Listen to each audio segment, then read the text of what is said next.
Okay, so I was just addressing some of the negative implications that the concept of social Darwinism would have on society.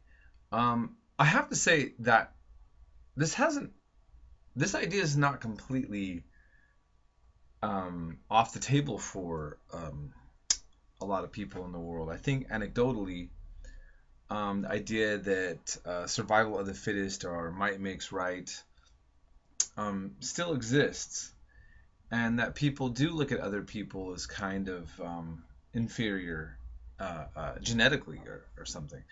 So, I mean, these ideas still take root, but these were mainstream in terms of, you say, elites. And so, in a certain sense, I mean, here's the thing: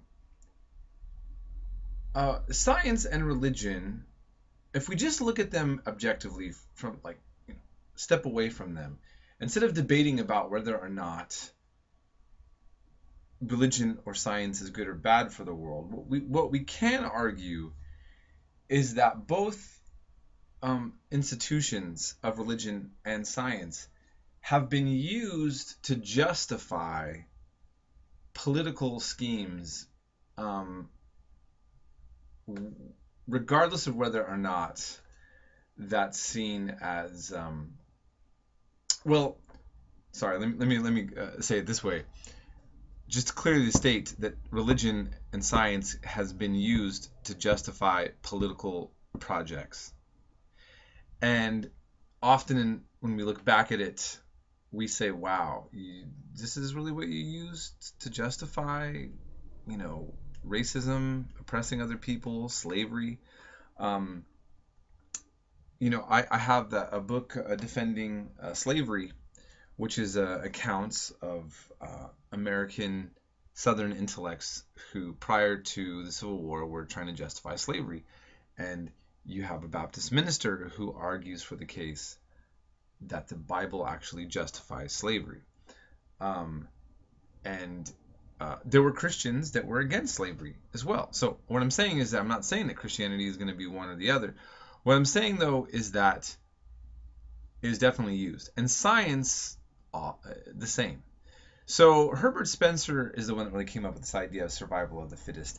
And a lot of people think that Darwin said survival of the fittest, and the interpretation of survival of the fittest is opposed to what I just talked about earlier in my last lecture, that this idea of floating into perfection, then if that's the case, then, in the long term, weeding out weaker born entities is going to help speed up the pace to a happier, healthier world.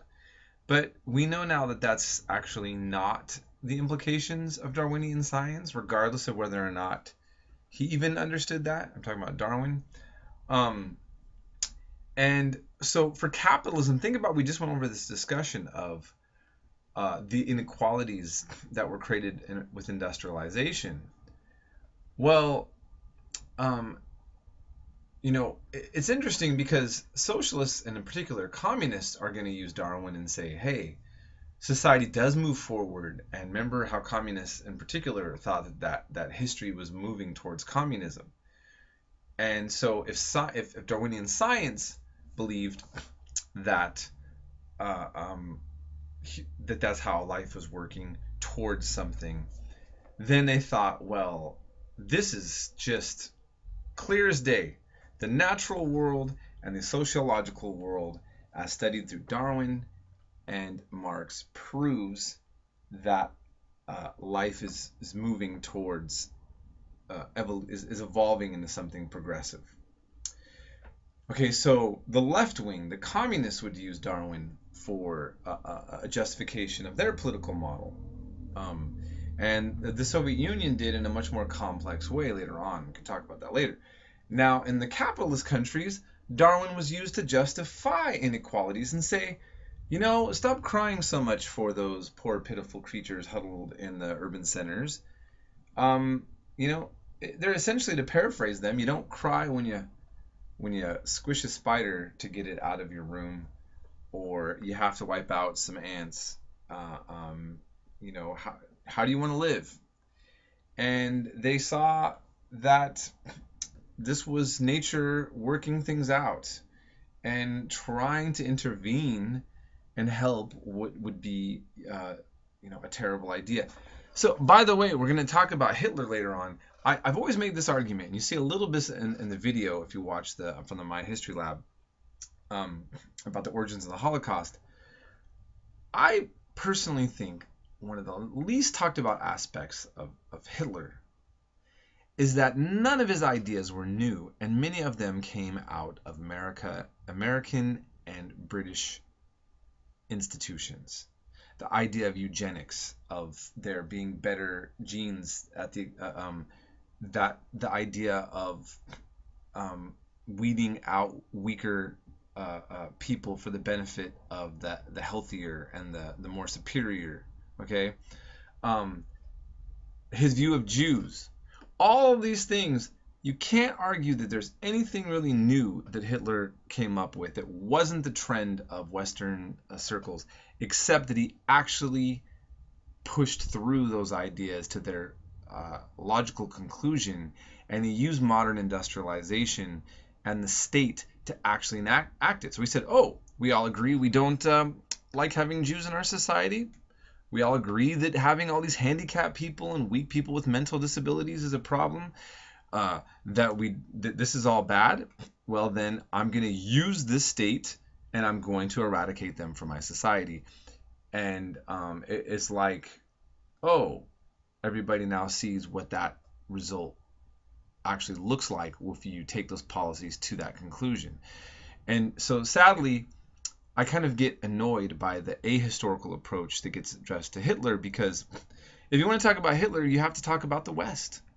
You have to talk about some of the ideas coming from the West and trends in the world. And if you notice, if you read this chapter, that the idea of ethnic cleansing and killing off certain people to make society quote unquote better was being done on people of color first. Okay? And when you look to what happens, the big tragedy of the Nazi Holocaust, that's whites returning to hurting each other, white European culture enacting on themselves what they're already doing to the rest of the world right now, as we're reading in this time period, right? I mean, if anybody feels that I'm out of line on that, please give me a counter rebuttal. But I think that that's pretty spot on, right? Okay, so that's some of the ways in which Darwin takes a negative aspect in terms of how sociologically. And again, that has nothing to do with the value of his work or the truth of his science, which we're not addressing actually in this class, okay? Not really, okay? But sociologically, that was it. But again, I want to just, kind of like state before I move on to the next one, that humanitarians and people who didn't want to believe in humanitarianism, socialists and capitalists, all were seeing Darwin's as useful for political, for what they were doing politically. And I think that this is what we should also be always interested, really think about.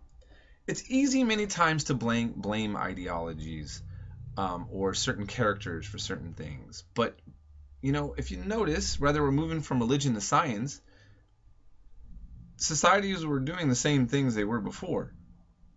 I mean, the Western world was colonizing before Darwin. They were having racism and slavery before Darwin. They were having inequalities and justifying them before Darwin, right? Okay, so there's something else to think about. Okay, in terms of physics and Albert Einstein, I'm not going to go too far into this, just to say that, again, things that we take for granted about what we even know, the fact that it, now we got a human on the moon, and we can actually split an atom. An atom originally in Greek meant that which cannot be split, and basically, for the most part, and of course, there became negative consequences to these things as well. Albert Einstein, ultimately, he didn't only come up with the theory of relativity, he also helped, in a certain extent, the creation of the atomic bomb. And the double-edged sword of science, the actual use of it, again, we go back to it's neutral. The natural world is somewhat neutral. It's human beings who manipulate science for medical purposes and helping out people, or for destroying. And I think that's very interesting. Okay, you should read more of that. We have uh, Curie here just to say, all this time that women were said that they couldn't be as intelligent as men. Um, I hope you read up on that. She obviously proved that wrong, of course. Um, so, um, then we just talk about scientific transformations in social thought. This revolt against positivism.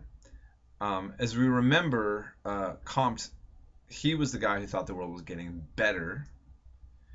And then you end up having people who also are really taking science to a new level, thinking about how people think, a new kind of philosophical approach and analysis to society. And when you think about like the inner workings of the self, Sigmund Freud, I thought it was interesting how basically the textbook was saying that he ends up really claiming that we're ran by all this kind of inner chaos. The unconscious is what he said. For the surrealists in the art world, later we'll talk about, after World War One, his ideas are really going to take off, because the death and destruction is going to come later makes people say, well, maybe Freud is right, and maybe it's better the unconscious than consciousness, because consciousness is just creating a bunch of destruction, and that's not really anything better. But in any case, you have these different figures, characters. Max Weber, very common. The Triumph of Bureaucracy, that was an interesting section as well, right? And him seeing that as positive and ordering of human lives. So go ahead and read more on these things. And most of you are familiar with Freud, not with the others. But Freud is someone interesting to look at. There's a lot of negative consequences that come out of him, but he's also at the same time a new approach to looking at the self that I think isn't necessarily bad, but just not something that we fully buy into now. And so then we have this talk of a cultural crisis and the birth of modernism.